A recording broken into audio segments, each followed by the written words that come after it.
That morning, inside a small rural courtroom in Russia, no one expected the truth to burn hotter than the farmhouse itself. A simple land dispute. A quiet village. A fire that was supposed to be only a warning. But when a trembling witness pointed her finger and a charred matchbook with a familiar name was placed on the judge's desk, the entire room shifted from suspicion to shock. What really happened in the wheat fields that night? Who lit the match? Who ordered the fire? And why a powerful name was almost buried beneath ashes? As thunder rolled outside and the courtroom doors slammed shut, a secret walked in that no one was prepared to face. Stay with me until the very end, because inside this rural Russian courtroom, the flames were only the beginning, and the final revelation will leave you questioning who the real criminal truly was. The courtroom smelled of dust and old paper. Sunlight slipped through cracked wooden shutters. It cut the room into thin golden bars. The ceiling fan turned slowly. Its blades clicked with every rotation. Villagers filled the benches. Rough hands folded in restless laps. Whispers moved like wind through dry crops. I sat alone at the defense table. The wood beneath my palms felt splintered and cold. Sweat gathered at the back of my neck. The air tasted of heat and fear. At the front stood the judge. His black robe hung heavy in the thick summer air. His glasses reflected the pale light. Beside me, my lawyer shuffled papers. Each page scrape sounded louder than thunder. Across the room sat the man who accused me, Rashid Khan. His face carried the same calm mask he wore the night of the fire. Outside, a dog barked in the distance. The sound echoed through the open doorway. The prosecutor rose slowly. His shoes tapped against the stone floor.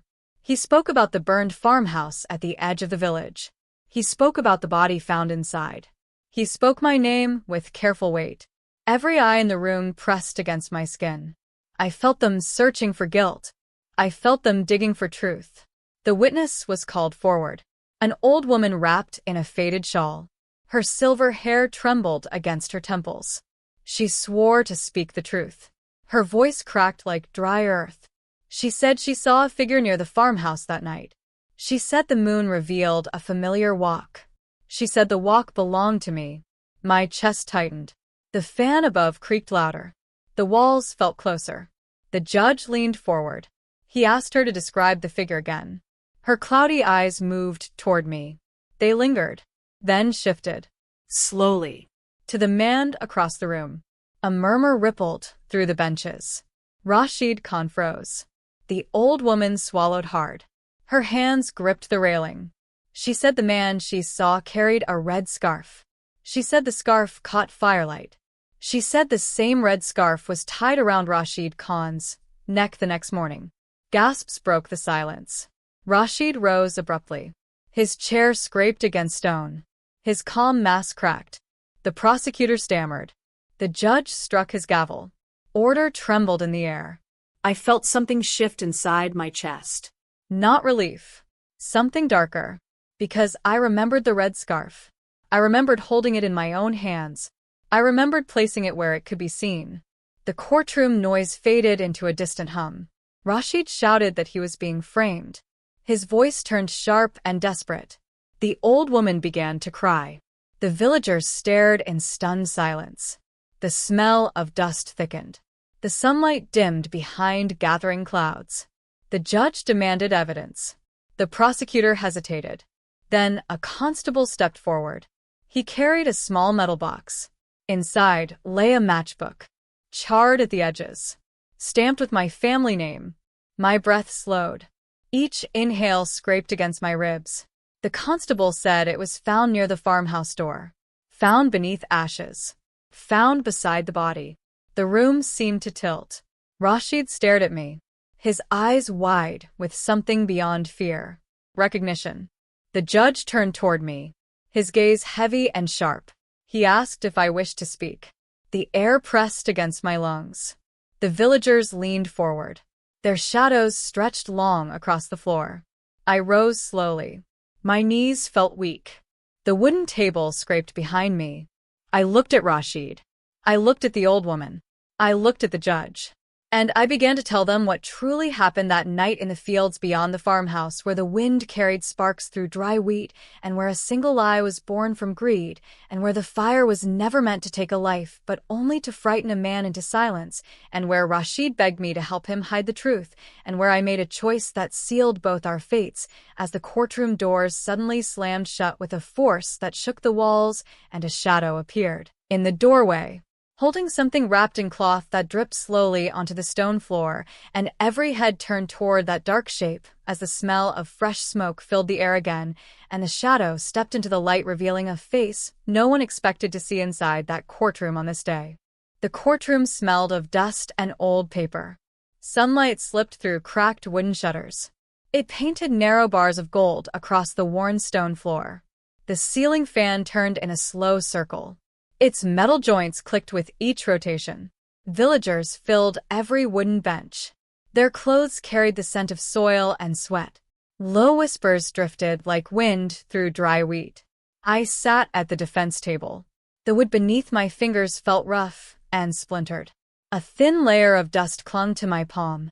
My throat tasted of heat and metal. At the front of the room stood the judge. His robe hung heavy against his thin frame. A bead of sweat rolled from his temple to his jaw. Beside me, my lawyer adjusted his collar. Paper trembled in his hands. Across the aisle sat Rashid Khan. His back remained straight. His eyes stayed fixed on the judge. His expression carried calm control. I knew that expression. I saw it the night the farmhouse burned. Outside, a crow cried from the banyan tree near the well. The sound pierced the thick air. The prosecutor rose from his seat. His shoes tapped sharply against stone. He cleared his throat and spoke my name. Each syllable struck like a hammer. He described the farmhouse at the edge of the village. He described the flames climbing into the dark sky. He described the body found among blackened beams. Every word pressed against my chest. Every gaze in the room settled on me. The judge called the first witness. An old woman wrapped in a pale shawl stepped forward. Her hands shook as she held the railing. Her voice sounded dry and fragile. She swore to speak the truth. She said she saw a man near the farmhouse that night. She said the moonlight revealed his shape. She said she recognized the way he walked. My stomach tightened. The fan above groaned louder. The woman lifted her trembling hand. Her finger pointed across the room. Gasps moved through the benches. Her finger aimed at Rashid Khan. A ripple of shock passed through the villagers. Rashid shifted in his seat. His calm mask slipped for a moment. The prosecutor frowned. He asked her to repeat herself. She nodded slowly. She said the man carried a red scarf. She said the scarf glowed against the firelight. She said Rashid wore the same scarf the next morning in the market. Rashid stood abruptly. His chair scraped with a harsh cry. He denied her words. His voice rose in sharp protest. The judge struck his gavel. The sound echoed like a gunshot. Silence returned in heavy waves. I felt heat crawl up my spine. Because I remembered that scarf. I remembered touching its rough cloth. I remembered tying it around his neck. The prosecutor requested physical evidence. A constable stepped forward carrying a small metal box. Ash stains marked its surface. He opened it slowly. Inside lay a matchbook. Its edges were charred black. My family name was stamped across the cover. A murmur swelled in the courtroom. The constable said it was found near the farmhouse door. Found beneath broken wood and ash. Found beside the body. Rashid turned toward me. His eyes widened with fear. Not fear of guilt. Fear of betrayal. The judge leaned forward. His gaze cut through the air. He asked if I wished to speak. My legs felt weak as I stood. The floor seemed uneven beneath my shoes. I could hear my heartbeat in my ears. The villagers watched without blinking. Their faces carried shock and hunger for truth. I spoke slowly. I said the fire began as a warning. I said no life was meant to be taken. I said Rashid asked for my help that night in the fields beyond the farmhouse. I described the dry wheat bending in the wind. I described the smell of fuel soaking into wood. I described the spark that leaped too quickly. The air in the courtroom thickened. Sweat rolled down my back. Rashid shouted that I was lying. His voice cracked with panic. The old woman covered her mouth. The judge demanded order. At that moment, the courtroom doors slammed shut. The impact shook dust from the ceiling. Several villagers cried out in fear. A shadow stood against the bright doorway. The figure held something wrapped in stained cloth. Dark liquid dripped slowly onto the stone floor. The smell reached us first. Fresh smoke mixed with something heavier. The shadow stepped into the light. A young man from the neighboring village. His face pale and strained. He said he had been silent for too long. He said he saw more than flames that night. He said he saw two men arguing beside the barn. He said one man carried the red scarf. He said the other carried the matchbook. The courtroom held its breath. The young man lifted the cloth bundle. Inside lay a burned lantern. Its glass shattered. Its metal frame twisted by heat. He said this lantern belonged to the dead man. He said the dead man begged for mercy before the fire spread. My chest tightened as his eyes turned toward me and toward Rashid, and as he began to describe the final words spoken in the glow of rising flames, and as the judge slowly rose from his chair gripping the edge of his desk, while the villagers leaned forward waiting for the name that would fall from the young man's lips and change the fate of everyone inside that suffocating courtroom where truth and lies twisted together like smoke rising from the ashes of that farmhouse on the edge of the village, and where the sound of approaching thunder rolled across the distant fields as the young man opened his mouth to speak again, and the lantern slipped from his trembling hands and shattered across the stone floor, sending shards of blackened glass toward our feet, while his next words echoed against the walls, revealing that the fire was only the beginning of something far darker that still waited outside the courtroom doors, moving closer with every heartbeat. The courtroom smelled of dust and sun-baked wood. Narrow beams of light slipped through cracked shutters. They stretched across the stone floor like pale fingers. The ceiling fan turned in a slow, uneven circle. Each rotation carried a dry, clicking sound. Villagers packed the wooden benches. Cotton shawls brushed against faded shirts. The scent of soil and sweat filled the air. No one spoke above a whisper. I sat at the defense table. The wood beneath my hands felt rough and splintered. A thin layer of grit pressed into my skin. My mouth tasted of iron and heat. At the front of the room stood the judge. His black robe clung to his thin shoulders. Moisture gathered along his hairline. His eyes remained sharp behind thick lenses. Across the aisle sat Rashid Khan. His back was straight. His jaw was firm. His calm expression seemed carved from stone. I knew that expression. I saw it on the night the farmhouse burned. Outside, a crow cried from the banyan tree near the well. The sound pierced the stillness. The prosecutor rose from his seat. His shoes struck the floor with steady rhythm. He cleared his throat and spoke about the fire at the edge of the village. He spoke about flames rising into a moonless sky. He spoke about the body found beneath collapsed beams. Each word fell heavy in the room. Every eye turned toward me. The judge called the first witness. An old woman stepped forward. Her silver hair was covered by a thin shawl. Her hands trembled against the railing. She swore to speak the truth. Her voice cracked like dry leaves.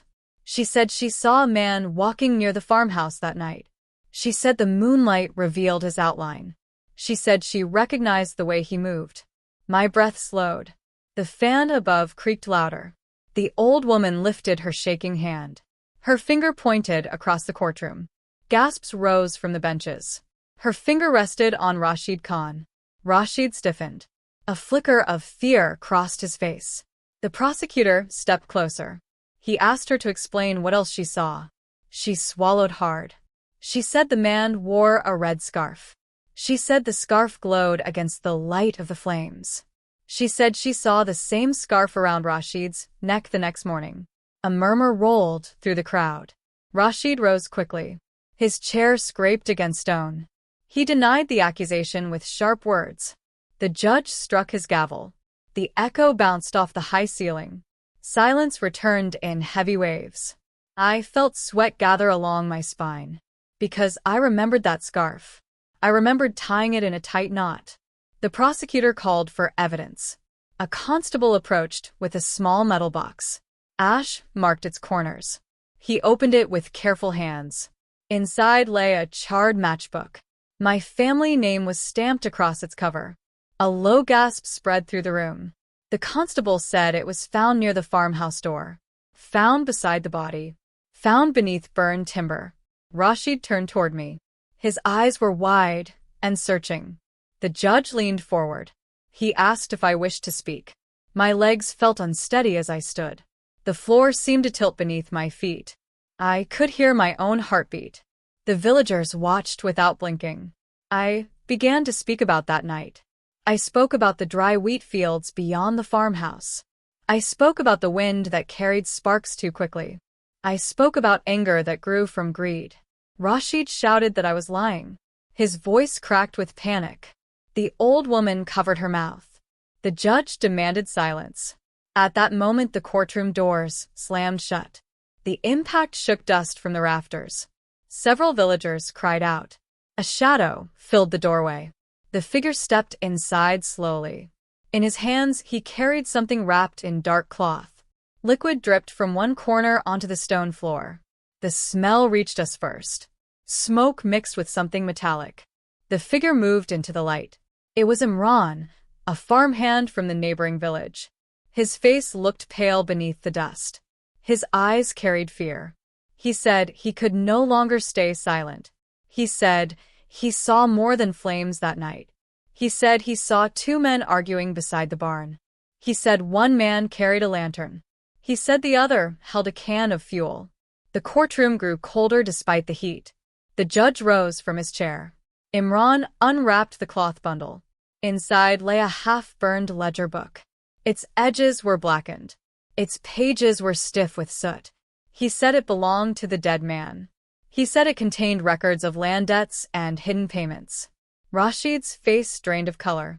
My throat tightened as I watched the ledger tremble in Imran's hands, and as he explained that the dead man threatened to reveal everything about stolen harvest profits and false contracts, and as the villagers began whispering the names of powerful families tied to those records, and as the judge ordered the constable to take the ledger, while thunder rolled outside over the fields, and as rain began striking the courthouse roof with steady force, and as Imran pointed toward both of us and said that neither man standing in this courtroom was innocent, and that the fire was planned days before in a meeting held behind closed doors where promises were made, and where betrayal took root, and where someone else whose name had not yet been spoken gave the final command to light the match, and as the heavy wooden doors at the back of the courtroom slowly creaked open, once more revealing another presence stepping inside, while every head turned in dread toward the entrance, and the storm outside grew louder with each breath that passed through the suffocating air.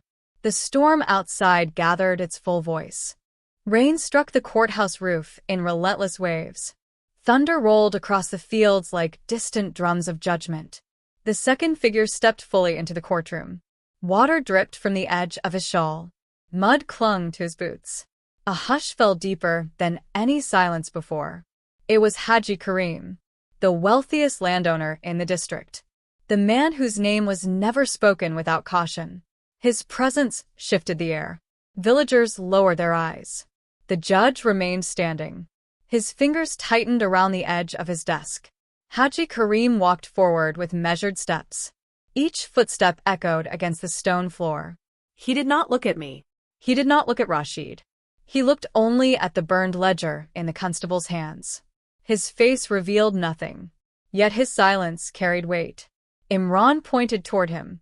His arm shook but remained raised. He said the meeting happened in Haji Karim's storage shed. He said money changed hands. He said threats were spoken in low voices. A ripple of disbelief swept through the benches. Rashid staggered back into his chair. His strength seemed to drain from his body. I felt the room spin slowly around me. The judge asked Haji Karim if he wished to respond. For a long moment he said nothing. Only the storm answered. Then he stepped closer to the bench. His voice emerged calm and steady. He admitted to meeting the dead man. He admitted to arguing over land and debts. But he denied ordering any fire. His eyes moved toward Rashid. Then toward me. A faint expression touched his lips. Not fear, not anger, something colder. The judge ordered the ledger opened. Pages turned carefully. Names were read aloud. Amounts were spoken into the thick air. Several villagers gasped as their own debts were revealed. The dead man had gathered evidence. Evidence of fraud. Evidence of stolen harvest shares. Evidence that could ruin reputations built over decades. The courtroom trembled with tension. Rashid finally broke. His voice cracked as he confessed to pouring fuel along the barn wall. He claimed it was meant as a warning. He claimed the flames grew beyond control. His words spilled out in panic. He turned toward Haji Karim. He said the plan was never his alone. Haji Karim remained silent. Rainwater pooled near the doorway. The scent of wet earth drifted inside. I felt my own guilt pressing against my ribs. I admitted to striking the match. I admitted to believing the fire would frighten, not kill. My confession echoed without mercy. The villagers watched as truth unfolded piece by piece. The judge listened without interruption. When all voices fell silent, only the storm remained. The judge removed his glasses. He wiped them slowly, with a folded cloth. Then he spoke. His words were steady and clear. He said greed had burned more than wood that night. He said fear had silenced too many hearts. He said justice must now speak where silence once ruled. He ordered Rashid and me taken into custody. He ordered a full investigation into Haji Karim's dealings. Gasps mixed with quiet approval. Constables stepped forward. Cold metal closed around my wrists. The touch felt final and strange. Rashid lowered his head. For the first time, his calm expression vanished completely. Haji Karim stood alone in the center of the room. The storm began to ease outside. Thunder softened into distant murmurs. As I was led toward the courthouse doors, I looked back once more. Sunlight began to break through the clouds. It touched the judge's bench. It touched the burned ledger. It touched the faces of villagers who now understood the truth. The fire that consumed the farmhouse had revealed hidden corruption. It had exposed secrets buried for years. It had forced powerful men into the light.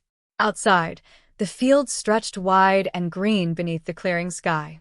The scent of rain washed away the smoke that once lingered in memory. Justice in a rural village moved slowly. But on that day, inside that weathered courtroom, it finally began to move.